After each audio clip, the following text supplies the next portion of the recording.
भवन में आज गोलाघाट जिला समिति के पूर्णांग हिसाब से गठन करा गए। आज बहुत दिन धर के गोलाघाट बाड़ी राइजे आज आशा कम्युनिटी के आज बहुत विभक्त हिसाब से देखा पाए रहे और बहुत निष्क्रिय हिसाब से देखा पाए रहे। कि आज बोकाघाट प्रगति भवन में आज एक शक्तिशाली कमिटी गठन करा गया। आज सभापति हिसाब से दुलाल बड़ाई, कार्यकारी सभापति हिसाब से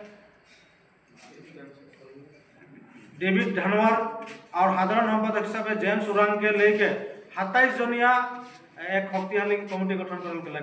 और अनागत दिन में जाते गोलाघाट में एक शक्तिशाली हिसाब से जात के कारण काम करी बोल के हमने केंद्रीय समिति बाटे से हमने आशा रखी।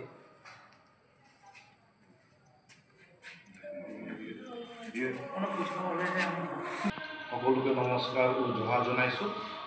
সদৌ অসম আদিবাসী ছাত্ৰ সন্থা কেন্দ্ৰীয় সমিতিৰ নিৰ্দেশ মৰ্মে যোৱা মাহৰ 24 তাৰিখে বেলতলাত যি কাৰ্যনিৰ্বাহক সভা হৈ যায় আৰু এই কাৰ্যনিৰ্বাহক সভাত কেন্দ্ৰীয় সমিতিৰ সিদ্ধান্ত লয় যে নগাঁও, গোলাঘাট আৰু ডিব্ৰুগড় জিলাত অতি সোনকালে এই নৱেম্বৰ মাহতে অধিৱেশন হ'ব লাগে। সেই নিৰ্দেশ মৰ্মে গোলাঘাটত এটি কাৰ্যনিৰ্বাহক সভা হৈ যায় আৰু গোলাঘাট জিলা মৈত্ৰী সংঘত সিদ্ধান্ত লোৱা হ'ল, প্ৰস্তাৱ লোৱা হ'ল যে অতি শীঘ্ৰে গোলাঘাট জিলাখন পুৰাংগন কমিটি গঠন কৰিব লাগে। সেই মৰ্মে আমি বোকাঘাট পুৰোহিত সাহিত্য ভৱনত আজি আমাৰ বোকাঘাট সমষ্টি, গোলাঘাট সমষ্টি, কুমৰাই সমষ্টি, সৰুপথাৰ সমষ্টি সকলো ফালেদি আমাৰ কৰ্মকৰ্তাবিলাক আহি আমি 8টাকে আঞ্চলিক মিলি আজি জিলা সমিতিখন গঠন কৰিলোঁ। আৰু এই জিলা সমিতিখন জাতিৰ স্বাৰ্থ ST মাটিৰ পাটা, আমাৰ চাহ শ্ৰমিকৰ দৈনিক মজুৰি আৰু বৰ্ডাৰ সীমা সমস্যাক লৈ মাত মাতিব বুলি আমি আশাবাদী।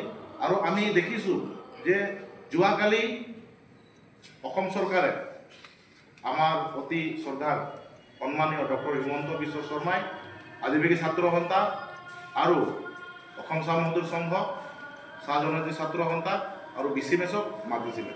কিন্তু আমি দেখিলোঁ যে আমি নিজববীয়াকৈ 6 জনগোষ্ঠীক নাথাকি আদিবাসী ছাত্ৰ সন্থাই নিজববীয়াকৈ দাবীসমূহ পালন কৰিছে।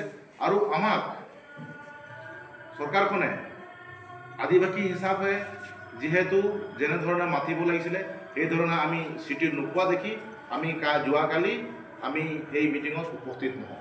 আমি এই মঞ্চৰ পৰা, এই বোকাঘাট প্ৰগতি ভৱনৰ পৰা আমি চৰকাৰক এইটোৱে জনাব বিচাৰোঁ যে চৰকাৰখনে চাহ শ্ৰমিকসকলক এবিঘা কৰি মাটি দিছে, আমি হলান কৰাইছোঁ। তাৰ লগতে গাঁৱত বহি থকা আদিবাসীসকলক কোনে মাটি দিব, মাটিৰ পটা কোনে দিব, সেই বিষয়ে অসম চৰকাৰে ইয়াত অকণমান চিন্তা কৰিব লাগে গভীৰভাৱে। আৰু আমাৰ অকল মাটি পটা দিলে যে 26ত ভোট পাব সেইটো নহয়। আমি আশাবাদী আমাৰ জনগোষ্ঠীটোক জনজাতিকৰণ দিব লাগে।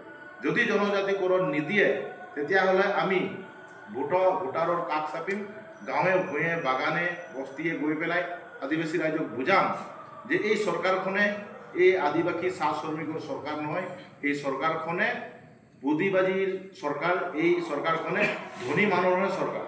কাৰণ হিমন্ত বিশ্ব শৰ্মা নিজে কৈছিলে তিনিচুকীয়া বৰডুমচা মহাসভাত যে আদিবাসীসকলৰ জনজাতিকৰণ 90% হৈ গ'ল। আমি দেখিছোঁ সেই 10% কিয় আজিলৈকে হোৱা নাই।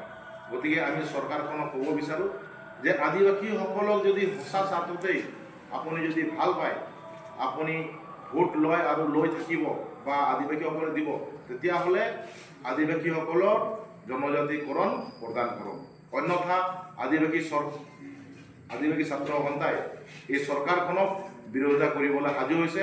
আৰু আজি দেখিছোঁ 28 জনীয়া এটা গুটগুটীয়া আমাৰ গোলাঘাট জিলা সমিতি গঠন হৈছে।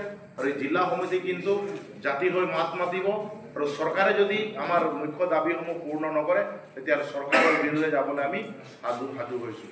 জোহাৰ, জয় আসাম, জয় আদিবাসী। আদিবাসী ছাত্ৰ সন্থা জিন্দাবাদ, জিন্দাবাদ, জিন্দাবাদ। অসম আদিবাসী ছাত্ৰ সন্থা জিন্দাবাদ, জিন্দাবাদ, জিন্দাবাদ। অসম আদিবাসী ছাত্ৰ সন্থা জিন্দাবাদ, জিন্দাবাদ, জিন্দাবাদ। জিন্দাবাদ, জিন্দাবাদ। জিন্দাবাদ, জিন্দাবাদ। জিন্দাবাদ, জিন্দাবাদ।